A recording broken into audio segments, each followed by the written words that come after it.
Hey everybody, beneath our feet lies a world of hidden bunkers, each of them shrouded in mystery, and some bunkers were built for defense, others for secrecy, and hold a few purposes that we may never fully understand. Join me for today's episode. We're counting down 15 of the most mysterious bunkers in the world. Starting with number 15, the Greenbrier Bunker sits hidden beneath a resort in White Sulphur Springs, West Virginia. But this just isn't any underground facility. It's built at the height of the Cold War paranoia.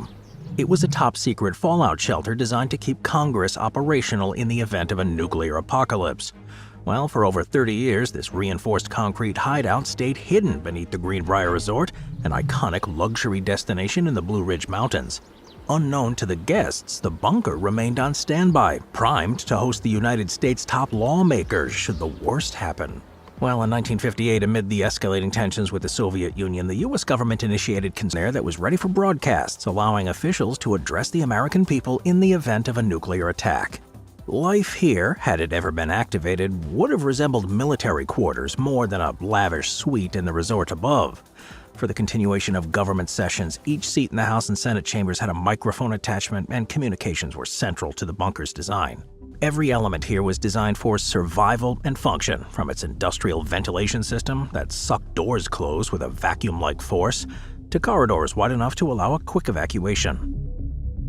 Number 14, the Burlington Bunker. Beneath the unassuming English town of Corsham lies one of the Cold War's best-kept secret, the Burlington Bunker, a sprawling 35-acre underground city built to preserve Britain's central government in the event of a nuclear war. Codenamed Burlington, the bunker remained hidden and ready for over 40 years, silently preparing to shelter 4,000 government officials while the surface world faced that humanized the eerie clinical environment. Artist Olga Lehman, commissioned to bring in some cheer to the underground city, painted murals depicting prehistoric monsters, sailors, sport scenes, and circus life. One controversial mural even depicted a missionary in a cooking pot surrounded by tribespeople, adding a strangely whimsical if dark sense of humor to the halls. And rumors persist of an underground pub called the Rose and Crown, modeled after the Red Lion, a popular tavern for government workers in Whitehall. While some say the pub is a myth, others insist it was real, and a vital addition, intended to provide a sense of normalcy and morale in case of extended confinement. The facility was climate-controlled, maintaining a constant 68 degrees Fahrenheit, with regulated humidity to keep the underground atmosphere stable for its long-term residents. Number 13, the Reagan Vest. Under the canopy of Denmark's Rold Forest, the Reagan Vest bunker and fears of global nuclear conflict surged. The facility was completed 5 years later, covering over 59,000 square feet and comprising over 230 rooms. Its layout resembled two connected rings, each with dual levels, creating a fortified labyrinth for a core staff of 350 people. It was designed for complete autonomy. The bunker housed with everything needed for short-term governance, including a medical wing, a situation room lined with maps of Scandinavia, a radio station, and a designated VIP room for Queen Margrethe. In an era of existential uncertainty, the bunker's secrecy was paramount. The entrance was hidden beneath the forest floor, accessible only by a reinforced concrete door, which was meant to protect against nuclear blasts.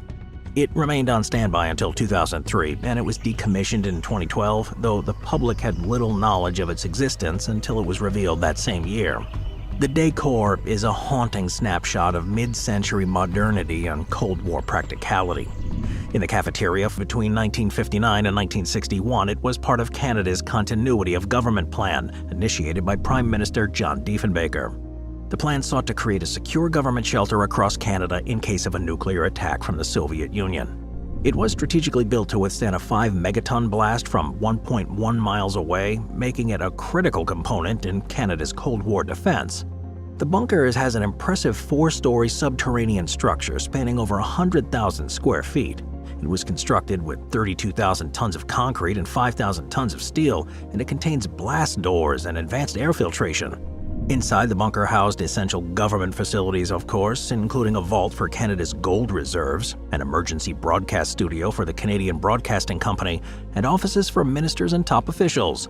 The structure's primary goal was to maintain a shadow government capable of functioning autonomously in the event of a nuclear strike. Its transformation into a museum in 1998 marked an armed forces experimental training activity under the Department of Defense. The farm is a covert CIA training ground. Known but never publicly acknowledged, the facility has operated in secrecy for decades, fueling speculation about the inner workings of American espionage. It trains agents for CIA's Directorate of Operations and, by some accounts, members of the Defense Intelligence Agency and other clandestine organizations. The history of Camp Peary dates back to World War II, when it was initially a CB training base. After being briefly repurposed as a forestry reserve, the Navy reclaimed the area in 1951, sealing it off from public access. Camp Peary's remote location and controlled entry ensured that any visitor is closely escorted, make it the ideal site for intelligence training. Training at the farm reportedly includes advanced tactics crucial for clandestine operations, surveillance, counter-surveillance, weaponry, interrogation techniques, and infiltration methods. In the shadowy world of espionage into societies, able to switch identities and disappear at will. Number 10. Granite Mountain. Layered into the granite of Little Cottonwood Canyon near Salt Lake City, Utah, lies a remarkable facility, the Granite Mountain Records Vault. Unlike the typical image of an underground bunker designed for military secrecy or doomsday preparation, this vault houses something vastly different: the world's largest collection of genealogical records. Built by the Church of Jesus Christ of Latter-day Saints in 1965, the vault serves as a secure archive, safeguarding millions of records that trace human ancestry and document the lives of individuals across centuries. The Records Vault was established to protect invaluable genealogical records, specifically on microfilms containing detailed family history, including birth, marriage, and death records. Excavation for this massive project began in 1960, with workers carving over 65,000 square feet of storage tunnels, each deep within the mountain's granite. Preservation of those records, an endeavor deeply rooted in the beliefs of the Church of Jesus Christ of Latter-day Saints. The Church's faith holds a strong emphasis on family, ancestry, and honoring the legacies of those who came before. This religious mandate is reflected in the facility's collection, which contains over 3.5 billion images on microfilm, microfiche, and digital media, gathered from more than 100 countries worldwide. While physical access to the Granite Mountain Records Vault is strictly restricted for security reasons, the Church has taken steps to digitize its content and make them widely accessible online. Number 9. The Raven Rock Mountain Complex. Hidden deep within the Blue Ridge Mountains, straddling the Pennsylvania-Maryland border, lies one of America's most secure Cold War-era bunkers, the Raven Rock Mountain Complex, also known as Site R, or the Underground Pentagon. Conceived in the early days of atomic warfare, this bunker was designed to provide a fortified refuge for top U.S. officials in the event of press. In an era when the threat of nuclear annihilation was ever present, Raven Rock was a crucial part of America's continuity of government strategy. The exact scale of the complex is unknown. Public records suggest that it could accommodate up to 5,000 people, but the full scope of the complex's chambers, cross-tunnels, and secured rooms remains a mystery. While originally built as a Cold War bunker, it's seen extensive modernizations since the early 2000s, spurred by the events of September 11th, when Vice President Dick Cheney was reportedly taken there. Yet what those upgrades entails remains unknown, but it's likely that the complex has evolved far beyond its original purpose. Raven Rock's core structure is reportedly embedded 700 feet within the mountain, yet just how deep the tunnels are remains unclear. There are rumors of multiple levels and interconnected chambers, potentially spanning miles beneath the surface, creating an underground network that might even connect to other hidden military installations. Number 8. P.O. Box 1142. P.O. Box 11. After the war, though, the secrecy surrounding P.O. Box 1142 persisted for decades, with the camp's history beginning to emerge only when a park ranger stumbled upon a veteran's story in the early 2000s. From 1942 to 1946, P.O. Box 1142 was an essential hub for three primary missions: strategic interrogation, intelligence research, and a highly covert escape and evasion program. Interrogators from both the U.S. Army's Military Intelligence Services and the Navy's Office of Naval Intelligence were tasked with extracting vital information from German POWs. Using techniques later regarded as the gold standard of humane interrogation, American intelligence officers focused on building rapport and exploiting psychological insights rather than resorting to torture. The secrecy of this place was so tight that even the commandant of Fort Hunt was kept in the dark about some of its operations. All personnel were sworn to strict confidentiality, and many never discussing their experiences, even with their family members. The balance between secrecy and necessity, shedding light on how the U.S. employed advanced psychological tactics and unconventional resources to turn prisoners' knowledge into a wartime advantage, while also ensuring its methods remained hidden for years. Moving on to number 7, the Selfridge AFB Radar Station. Selfridge Air Force Base Radar Station, located in Michigan, is a significant military facility that played a huge role in U.S. air defense since its inception in 1949. Originally designed to track aircraft and coordinate missile launches, the station has seen a series of technological advancements and operational changes, becoming an integral part of the U.S. military's radar network. The history of Selfridge AFB Radar Station is marked by a series of advancements in radar technology and organizational changes. Initially, it began with the Bendix AN-CPS-5 radar, capable of tracking aircraft up to 210 miles. This facility expanded its capabilities over the year by adding height finder radar. Formation of the Missile Master Bunker into an air traffic control center does raise questions about its current role in modern airspace management and whether any remnants of its previous missile defense operations linger beneath the surface. Number 6. Warrenton Training Center.